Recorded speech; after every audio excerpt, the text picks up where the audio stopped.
오늘 말씀은 로마서 9장 19절부터 33절, 제목은 믿지 않음으로 부딪힘입니다. 하나님의 절대 주권과 인간의 자유의지는 상충해 보일 수도 있습니다. 그래서 예정론과 자유의지론이 존재하는 것이죠. 성경에서 명확하게 기록이 되지는 않았지만 이 두 가지 내용을 넉넉하게 살펴볼 수 있습니다. 하나님께서 태중에서 에서와 야곱을 선택하셨다는 말씀은 하나님의 절대 주권에 해당하죠. 그에 반해 에서는 하나님의 장자권을 등한시했고 이삭의 축복을 받지 못함으로 인해 장자의 역할을 상실합니다. 이것은 철저하게 에서 자신의 책임이었죠.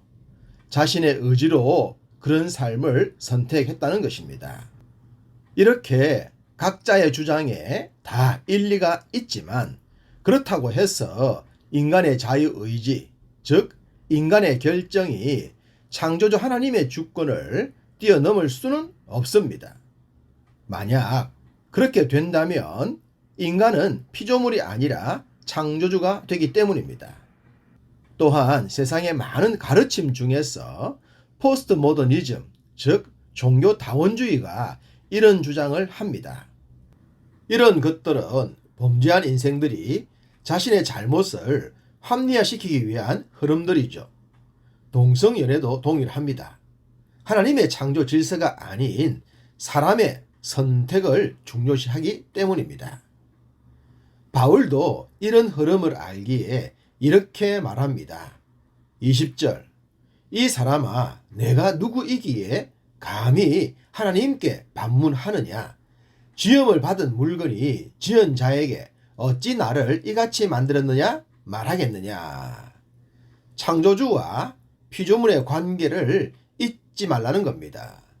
사람들은 얼마든지 자신들의 강한 의지와 자신들의 뜻대로 살 수 있음을 주장할 수는 있습니다. 그러나 분명한 것은 사람들은 스스로 자신들의 죄 문제를 해결할 수 없다는 사실입니다. 또한 죄로 인한 죽음의 문제도 해결하지 못합니다. 결국 피조물의 삶에서 자유할 수가 없는 거죠.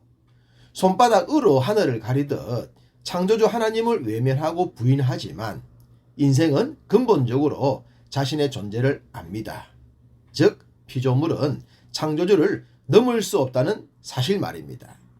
그러니 인생들은 궁극적으로 하나님의 절대 주권을 인정하게 되어 있습니다. 성경은 여러 군데서 토기장에 대한 말씀을 보여줍니다. 창조주와 피조물의 관계를 가장 명확하게 보여주는 것이죠. 바울에 대해서도 성경은 이렇게 기록하고 있습니다. 사도행전 9장 15절, 주께서 이르시되 가라, 이 사람은 내 이름을 이방인과 임금들과 이스라엘 자손들에게 전하기 위하여 택한 나의 그릇이라. 바울도 하나님의 그릇이었습니다. 당연히 피조물이라는 말씀이죠. 바울이 다메섹 도상에서 주를 만난 후에 변했지만 하나님의 선택이 우선이었습니다.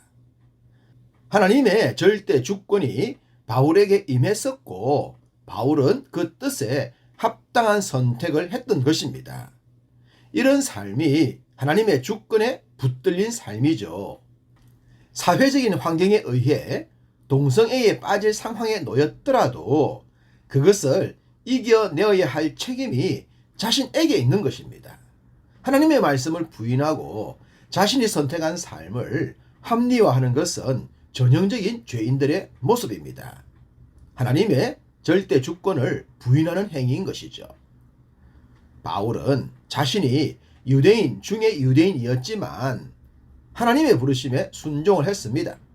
그래서 자신의 동족을 향해 자신과 동일한 결단을 하도록 힘써 복음을 전했죠. 물론 대부분의 유대인들은 바울의 복음을 거부했지만 말입니다. 바울을 부르셨고 바울을 통해 유대인들을 부르신 하나님은 동일하게 이방인들도 부르셨습니다. 바울은 자기보다 수백 년 전에 사역을 했던 선지자들의 글을 통해서도 그것을 증명하려 했습니다. 호세아 선지자가 했던 말씀을 인용했죠. 내가 내 백성 아닌 자를 내 백성이라, 사랑하지 아니한 자를 사랑한 자라 부르리라. 너희는 내 백성이 아니라 한 그곳에서 그들이 살아계신 하나님의 아들이라 일컬음을 받으리라 라고 말입니다. 유대인이나 이방인이나 누구라도 하나님의 부르심에 순종을 해야 합니다. 그리하면 하나님의 자녀로 세워지는 것입니다. 또한 창조주 하나님의 뜻에 합당한 자로 살게 됩니다. 그러나 유대인 중에 유대인이라고 하더라도 대속의 부르심에 순종하지 않으면 육신의 삶으로 끝나고 마는 것입니다. 그래서 바울은 이사야 선지자의 글도 인용을 했습니다. 이스라엘 자손들의 수가 비록 바다에 모래 같을지라도 남은 자만 구원을 받으리라 라고 말입니다. 남은 자란 주의 뜻에 순응하는 자를 의미합니다. 자신의 뜻대로 살지 않고 세상의 흐름대로 살지 않는 자 말입니다. 엘리야가 시대의 흐름에 따르지 않고 바알에게 무릎을 꿇지 않았던 믿음이 남은 자에 해당했던 것입니다. 유대인이었기 때문에 남은 자가 된 것이 아니라 믿음을 지켰기 때문에 남은 자가 되었다는 사실입니다. 소돔과 고모라는 의인 10명이 없어서 망했습니다. 성경에 기록된 대로만 본다면 롯과 두 딸만 구원을 받았죠. 베드로후서 2장 7절. 무법한 자들의 음란한 행위로 말미암아 고통당하는 의로운 롯을 건지셨으니. 비록 롯이 세속적이며 물질적인 사람으로 보입니다만 성경은 그를 세상 속에서 고통당했던 의로운 자라고 했습니다. 그의 믿음이 아브라함에 비해 보잘것이 없어 보였다고 하더라도 죄악이 관영했던 소돔과 고모라 사람들과는 다른 삶을 살았던 것입니다. 소위 남은 자로 믿음을 지켰다는 것입니다. 이런 모습이 우리일 수 있습니다. 문제를 안고 있지만 믿음을 지키는 자 말입니다. 하나님의 자녀가 된다는 것이 완벽한 삶을 의미하는 것은 아닙니다. 30절에 의를 따르지 아니한 이방인들이 의를 얻었으니 곧 믿음에서 난 의요 라고 했죠. 외적 행실로 따져보더라도 이방인들은 유대인들보다 나을 것이 별로 없었습니다. 그나마 유대인들은 외적인 의로움을 위해 위선된 선을 행했기 때문입니다. 주님은 그런 외식을 책망하셨지만 율법이 없었던 이방인들에게는 이런 것들도 없었다고 할 수 있습니다. 그렇지만 예수 그리스도를 구주로 고백하면서 자신의 죄 용서를 구하면 하나님의 자녀가 된다는 사실입니다. 외식적인 자신들의 의를 자랑하면서 죄를 고백하지 않는 유대인들의 불신과는 다른 것입니다. 32절. 이는 그들이 믿음을 의지하지 않고 행위를 의지함이라 부딪힐 돌에 부딪혔느니라. 외식적 행위를 믿음으로 착각하면 복음에 부딪혀서 부서지고 맙니다.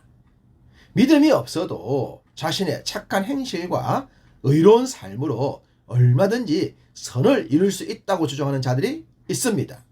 소위 윤리적이고 도덕적인 불신자들 말입니다. 그러나 그런 삶은 결국 주님의 가르침에 부딪히게 되어 파괴되는 삶을 살고 맙니다. 좀 어리석어 보여도 부딪히지 않고 세워지는 삶을 살아야 하지 않겠습니까? 그 선택은 부르심을 받은 우리들의 몫이니 오늘도 그 몫을 성실하게 준행하여 주의 뜻에 합당한 자 되기를 간절히 소망합니다.